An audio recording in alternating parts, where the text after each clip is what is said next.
নমস্কার বন্ধুরা, জয়ার পাকশালাতে সবাইকে স্বাগত। আজকে আমি মাছের ডিম দিয়ে টক করে দেখাবো। খাবার শেষ পাতে এই মাছের ডিমের টক অসাধারণ খেতে লাগে। এর জন্য আমি 200 গ্রাম মাছের ডিম নিয়েছি। আমি এটা কাতলা মাছের ডিম নিয়েছি, আপনারা যে কোনো মাছের ডিম নিতে পারেন। এর মধ্যে নুন আর হলুদ দিয়ে দিলাম, দিয়ে একটু মাখিয়ে নিলাম।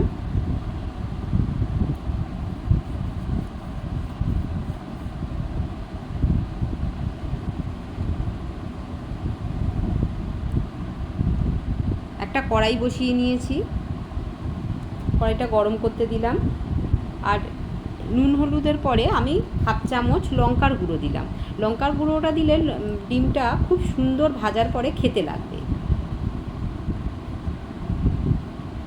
সর্ষের তেল দিয়ে দিলাম, এই রান্নাটা সর্ষের তেলেই হবে। তেলটা একটু গরম হতে দেব।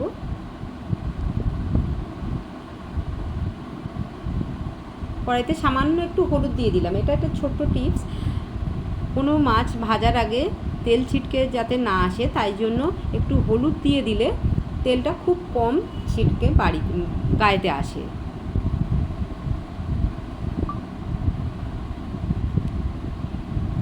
মাছটা দিয়ে দিলাম। যেহেতু মাছের ডিম, এটা যতই সাবধানে করা যাক তবু একটু মানে গায়ে আসার চান্স থাকে, ওই জন্য একটু ঢাকা দিয়ে দিয়ে আমি এটা ভেজে নিচ্ছি। এটা লো টু মিডিয়াম ফ্লেমে আমি ভাজছি, যাতে ডিমের ভিতর পর্যন্ত খুব সুন্দর করে ভাজা হয়ে যায়। একটু চেপে চেপে দিচ্ছি,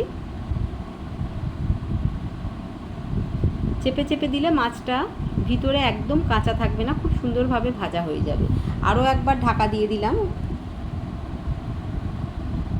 এটা ভাজা হয়ে গেছে, আমি এবারে পিস করে কেটে নিচ্ছি। মাছের ডিম খুবই সফট, এভাবে স্প্যাচুলা দিয়ে কাটা যায়।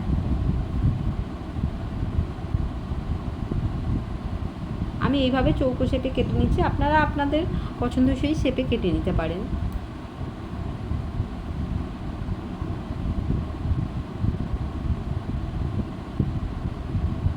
ফ্লেম একদম লোতে রাখতে হবে।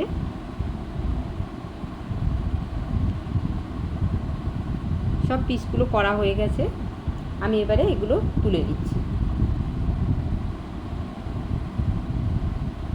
মাছের ডিম দিয়ে তো বিভিন্ন রকম হয়তো তরকারি বা বিভিন্ন কিছু এতে চচ্চড়িতে দেওয়া হয়, কিন্তু এইভাবে ডিম দিয়ে টক করে খেয়ে দেখবেন অসাধারণ খেতে লাগে।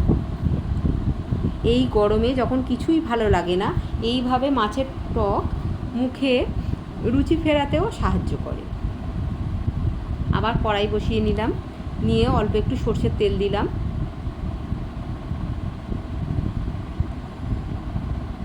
তেলটা একটু গরম হতে দেব। দুটো তেজপাতা দিয়ে দিলাম, সামান্য একটু 5 ফোড়ন দিলাম। 5 ফোড়ন এই টকেতে খুব সুন্দর একটা ফ্লেভার আনে। এটা একটু ভাজতে দেব। এবারে আমি একটা বাটিতে করে 1 চামচ তেঁতুল নিয়ে অল্প একটু জলেতে ভিজিয়ে রেখেছিলাম, উষম গরম জলে ভিজিয়ে রেখেছিলাম। সেটা খুব ভালো করে হাত দিয়ে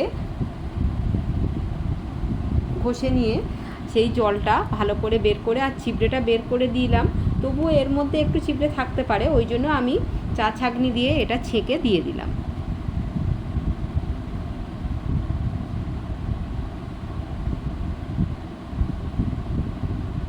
যা বাকি অবশিষ্টটা বাইরে বেরিয়ে গেল।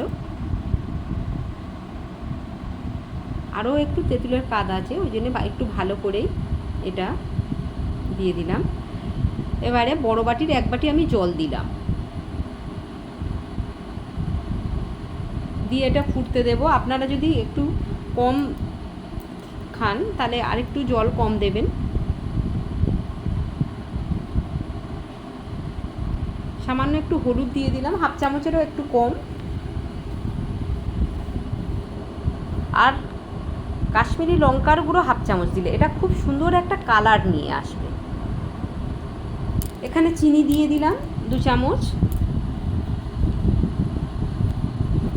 আর অল্প একটু নুন দিয়ে দিলাম, হাফ চামচ। যেহেতু এখানে টকেতে একটু নুন চিনিটা সুন্দর একটু ব্যালেন্স করে দিলে খেতে খুবই সুন্দর লাগে। হাফ চামচ জিরের গুঁড়ো দিলাম। জিরের গুঁড়োটাও খুব সুন্দর একটা টেস্ট বা ফ্লেভার দুটোই বাড়াবে। এবার ভেজে রাখা ডিমগুলো সমস্ত দিয়ে দিলাম। এর মধ্যে দিয়ে একটু ভালো করে ফুটিয়ে নিতে হবে।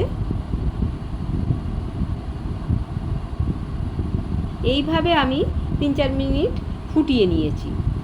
একটু সর্ষে মিহিভাবে পেস্ট করে রেখেছি, এটা 1.5 চামচ হবে। সেই 1.5 চামচ সর্ষে বাটা এর মধ্যে দিয়ে দিলাম। এটা ফ্লেমটা একদম অফ করেই আমি সর্ষে বাটাটা দিয়েছি। এটা হয়ে গেছে, আমি একটা প্লেটে নিয়ে নিচ্ছি। খুব সুন্দর কালার আর টেস্ট তো মানে অসাধারণ আসে। রেসিপিটি ভালো লাগলে লাইক, শেয়ার, কমেন্ট এবং সাবস্ক্রাইব করতে ভুলবেন না। পাশে থাকা বেল আইকনটি প্রেস করে দেবেন।